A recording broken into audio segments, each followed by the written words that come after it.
इंदौर नगर निगम की पहल के बाद शहर की 113 बैकलाइन का स्वरूप बदलने लगा है। इन बैकलाइनों की हालत पहले काफी खराब हुआ करती थी, लेकिन क्षेत्र के रहने वाले नागरिकों के द्वारा इनकी सजावट और साफ सफाई करने के बाद इनका स्वरूप ही बदल गया है। लगातार 4 बार स्वच्छता में नंबर 1 बनने के बाद इंदौर अब 5वीं बार स्वच्छता का पंच लगाने के लिए तैयार है। स्वच्छता की दिशा में सारे काम करने और कचरे का निष्पादन करने के बाद अब शहर में सफाई का अभियान बैकलाइन की तरफ जा रहा है। जिन बैकलाइनों की पहचान पहले हमेशा गंदगी और कचरे से हुआ करती थी, उन्हीं बैकलाइनों को साफ और सुसज्जित कर देखने योग्य नगर निगम ने बना दिया है। नगर निगम की ओर से इन बैकलाइनों की साफ सफाई और इनकी साज सज्जा के काम में स्वयं सेवी संगठन और रहवासी भी मिलकर सामने आए हैं। नगर निगम भी एनजीओ के माध्यम से नागरिकों को बैकलाइन को साफ रखने के लिए प्रेरित कर रहा है। इस प्रेरणा के बाद स्वयं नागरिक भी इन सभी कामों को करने के लिए आगे बढ़कर सामने आए हैं। इंदौर में लगातार बैकलाइन को साफ करने का अभियान चल रहा है, तो सर किस प्रकार से अभियान चल रहा है और आम जनता इसमें किस प्रकार से सहभागी कर रही है? सर देखिए क्या था, स्टार्टिंग में जब मैम ने कमिश्नर मैम ने एक मीटिंग लिया था, उसमें सबसे पहला क्वेश्चन ही ये था कि गार्बेज आता कहाँ कहाँ से है, कौन कौन से पॉइंट ऐसे हैं जिसमें हमें सबसे ज़्यादा इशू आता है। तो ये पॉइंट आया था कि ओपन मैदान और उसके बाद बेकलाइंस ऐसी जगह हैं जो कि सबसे ज़्यादा गार्बेज डंप होता है।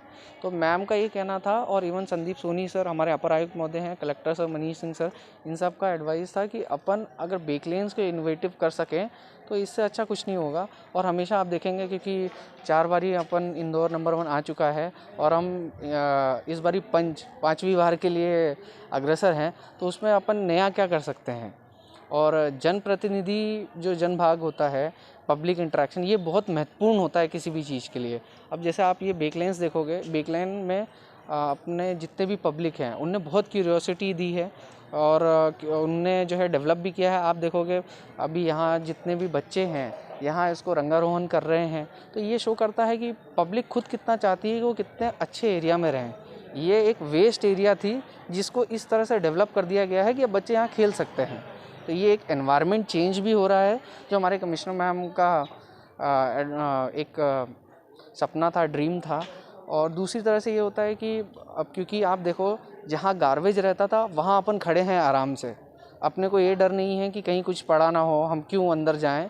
तो ये एक नई सोच है और ये एक्चुअली दिखाता है कि क्यों इंदौर नंबर 1 रहा है हमेशा। देखिए पब्लिक इंटरेक्शन है, अभी आप देखें यहाँ जितनी भी पब्लिक हैं इतनी अच्छी है कि हमें खुद आके वो सपोर्ट करती है।